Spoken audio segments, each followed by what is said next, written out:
क्या उन्वान है? तेरी जान नू वो मौत तो तेनू करदा जिंदगी दा ताज अता है।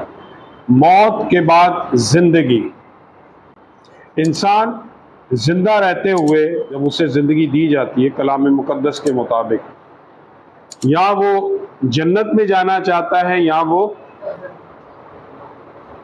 वो दोज़ख में कोई जाना चाहता है। दोज़ख में कोई जाना चाहता है?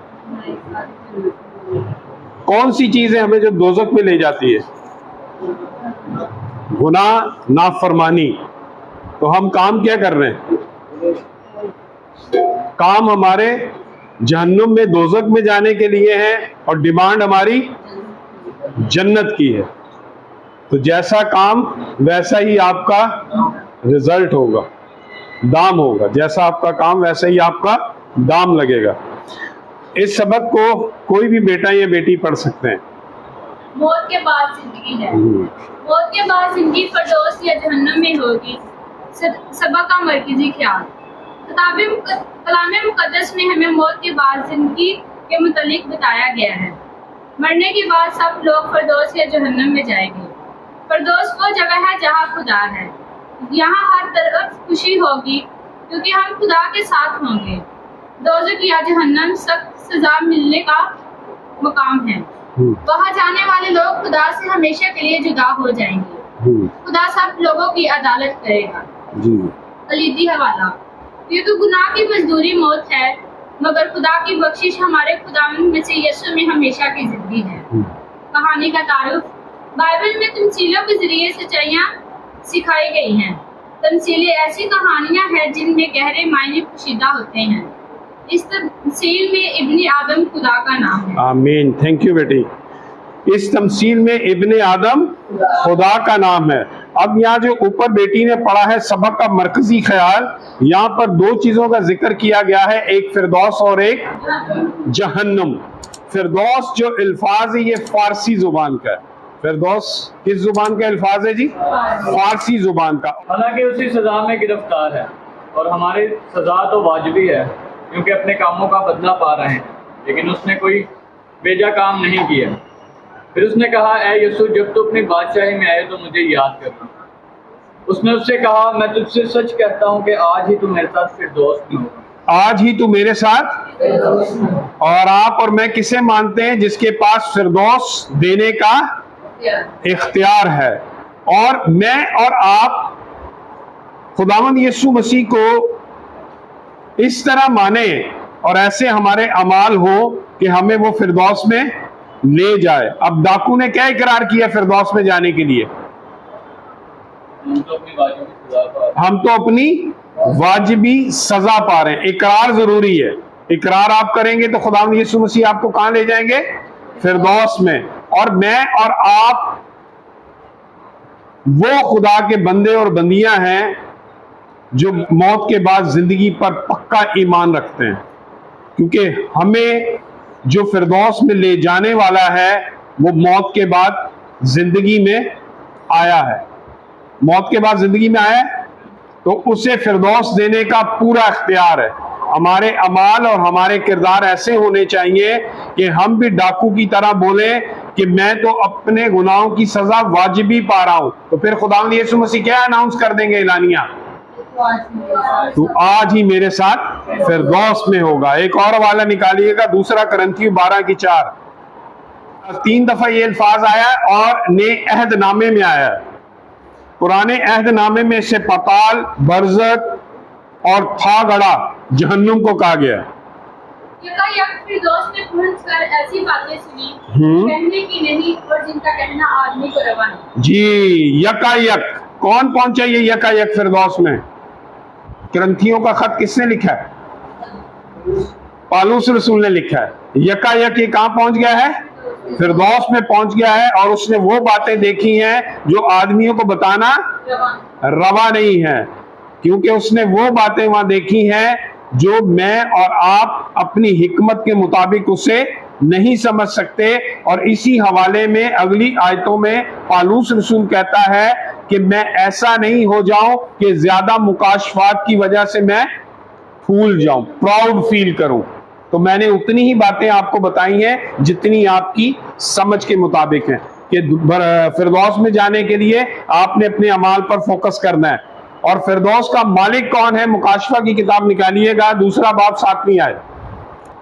जिनके कान हो वो सुने कि रूह कलीसियाओं से क्या फरमाता है। जो गालिब आए मैं उसे उस जिंदगी के दरख्त में से जो खुदावंद के फिरदौस में है फल खाने को दूंगा। जो गालिब आए मैं उन्हें उस दरख्त में से जो खुदा के बाग में है उसे क्या देगा खुदावंद, खाने के दूंगा। फिरदौस में वो फल है, और वो फल कौन सा है, जो फिरदौस का मालिक है। मालिक कौन है फिरदौस का, खुदावंद यीशु मसीह, खुदा बाप। अब आप निकालिएगा जहन्नुम के बारे में, क्या क्या काम करते हैं और जहन्नुम में चले जाते हैं। निकालिएगा पुराने अहदनामे में से ज़बूर की किताब 88 और उसकी 11वीं आयत।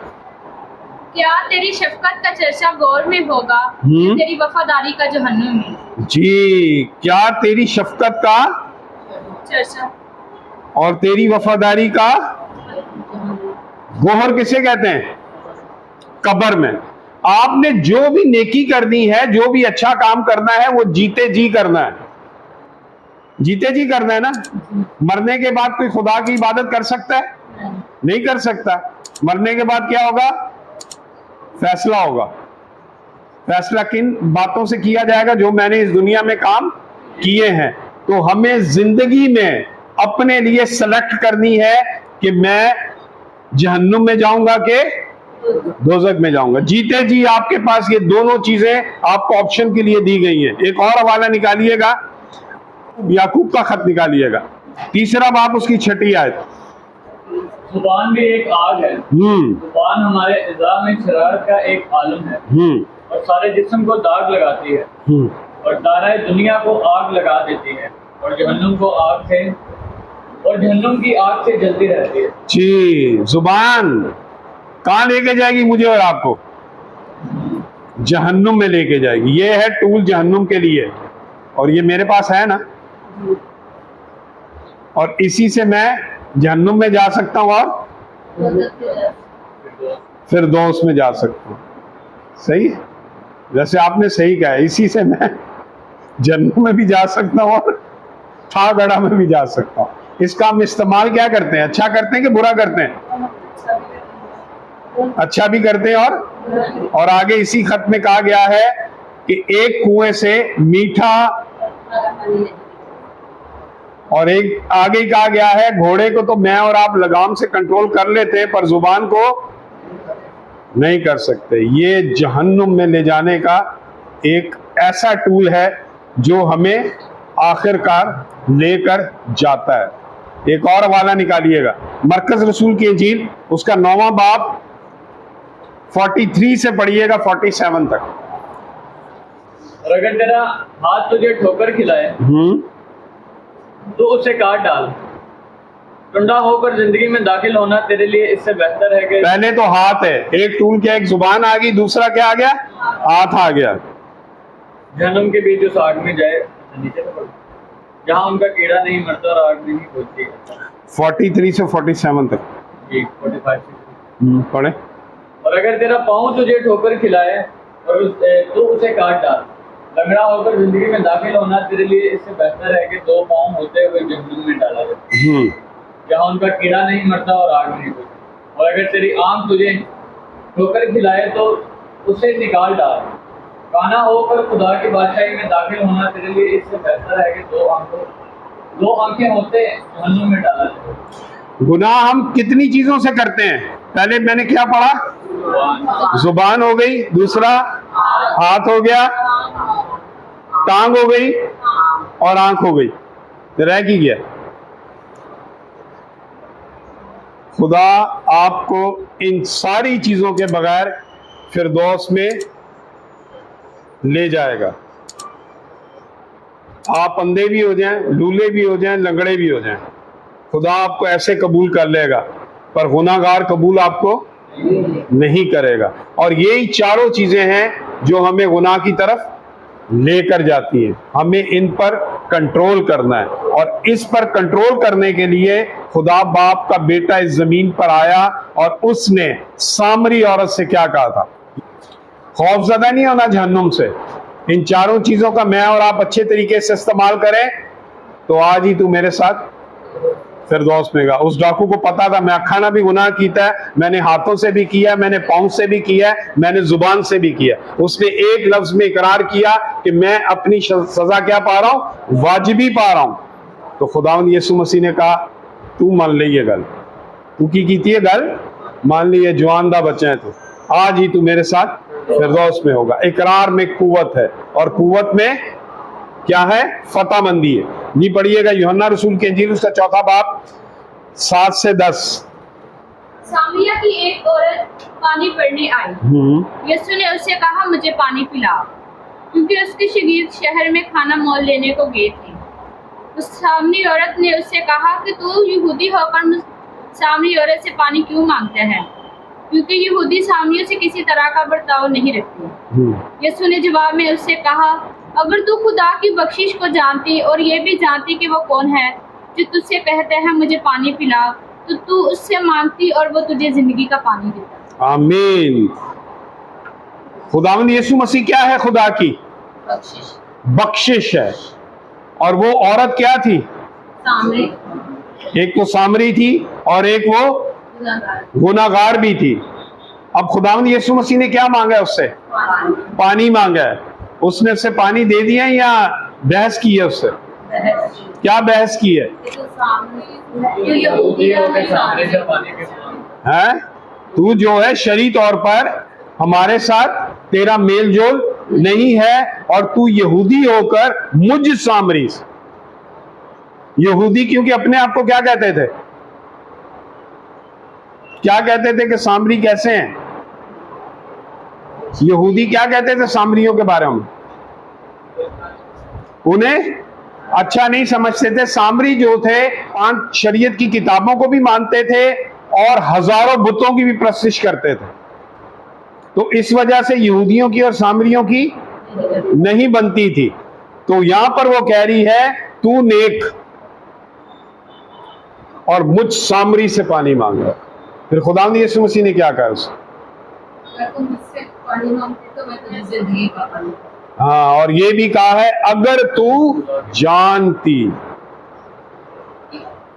और ये भी जानती कि जो तुझसे पानी मांगता है वो कौन है। ये है खुदा की बख्शिश। खुदा की बख्शिश खुदावंद यीशु मसीह है। एक वेटर जब जॉब करता है उसे तनख्वाह मिलती है, वो तनख्वाह लेने से ज्यादा खुश होता है कि टिप्स है? टिप्स से ज्यादा खुश हो। हमारे लिए खुदा बाप ने अपना बेटा दे दिया हमें। तनख्वाह हमारी क्या है? हमें नहीं बचा सकती। हमारे अमाल बचा सकते हैं हमें? तनख्वाह ना पूरी नहीं पैंदी, वेटरां दी किते ना पूरी पैंदी है। हमारे अमाल और हमारे काम भी ऐसे, हमारी खलासी या बख्शिश नहीं हो सकती। और खुदावंद यीशु मसीह हमारे लिए वो बख्शिश है। उर्दू में क्या कहते हैं? बख्शिश। खुदा की बख्शिश को जानती।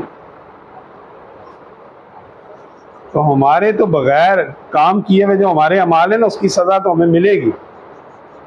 अगर हम बख्शिश ले लेते हैं ना तो हम खुश हो जाएंगे। से घर पलते हैं ना या बख्शिश से पलते हैं तो उनको जो उसके साथी होते हैं ना वो क्या कहते हैं?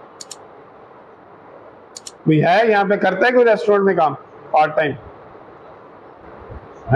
है कोई ऐसा एक्सपीरियंस आपका? है? अच्छा, नहीं हमने भी किया है यार, काम है, जॉब करना है कोई। जी कोई है कोई ऐसी बात? वो अच्छा नहीं उन्हें समझा जाता। अगर मैंने अभी पूछा है ना तो कोई अगर क्यों नहीं बोल रहा, क्योंकि उसको पता है टिप क्या है, अच्छी नहीं समझी जाती। पर खुदावंद यीशु मसीह को हमने अपनी जिंदगी में क्या लिया हुआ है, वही हमें बचा सकता है। टिप ही क्या होती है? हमारा घर चला देती है, तनख्वाह से पूरी नहीं पड़ती। यीशु मसीह भी मेरे और आपके लिए है, बख्शिश बन गया है। उसके बगैर हमारा घराना या हमारी जिंदगी या हम फतह याब नहीं हो सकते। पर खुदावंद यीशु मसीह ने कहा, जो मुझसे शर्माएगा,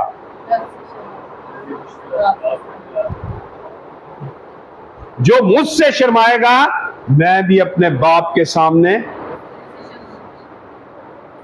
हम तो ये ऐसे हो चुके हैं, खुदावंद यीशु मसीह को हम प्रमोट नहीं करते। तो सामरी औरत को खुदावंद यीशु मसीह ने सही कहा था, फिर ये बख्शिश है, हम उसके बगैर जिंदा नहीं रह सकते। जैसे वेटर को बोला ना होते, तेरा कार टेपना चल रहा है, तो ये उसके लिए क्या है? बुरी बात, गिल्टी फील करता है ना। तो खुदावंद यीशु मसीह कहते हैं, मैं तुम्हारे लिए बख्शिश हूं, तुम मेरी वजह से जिंदा रहोगे और मेरी वजह से बचोगे, पर मेरा इनकार तुम एलानिया करते हो। कामों से, अपने अमाल से, उठने बैठने से, जुबान से, पांव से, हाथ से मेरा इनकार करते हो। मुझे और आपको खुदावंद यीशु मसीह को बख्शिश के तौर पर भी अगर लेना है ना, तो उससे शर्माना नहीं है, उसके काम एलानिया करना है।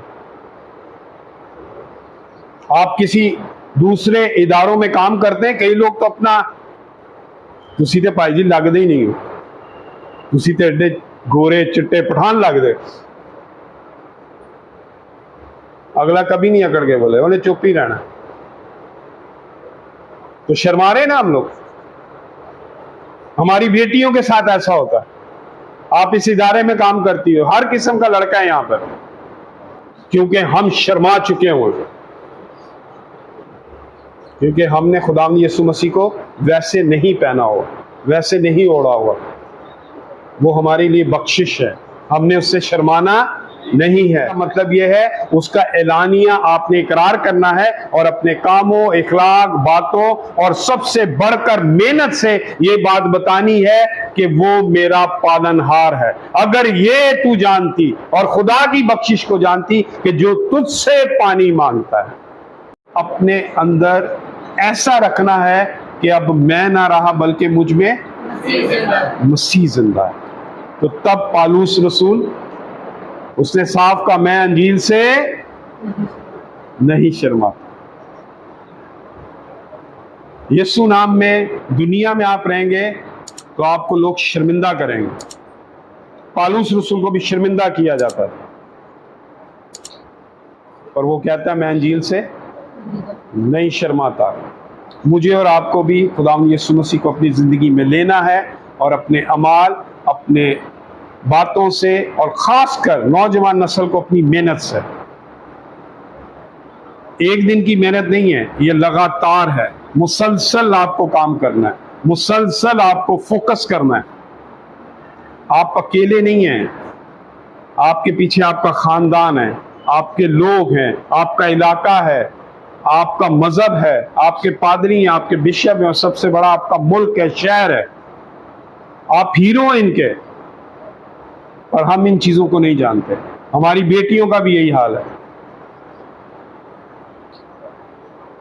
ऐ सोने वाले जागो, कलाम में लिखा है, बेदार हो। और मर्दों के लिए लिखा हुआ है, मर्दानगी दिखाओ, पालूस रसूल कहता है, मर्दानगी दिखाओ। क्यों हम पीछे रहते जा रहे हैं? क्यों हमसे आगे बढ़ रहे हैं? उनके पास भी जो बॉडी में मेरे साथ चीजें लगी वही है, सब चीजें वही है, पर उनका इस्तेमाल वो क्या कर रहे हैं? सही कर रहे हैं। हम अयाशी में, रेस्ट में चले गए हैं।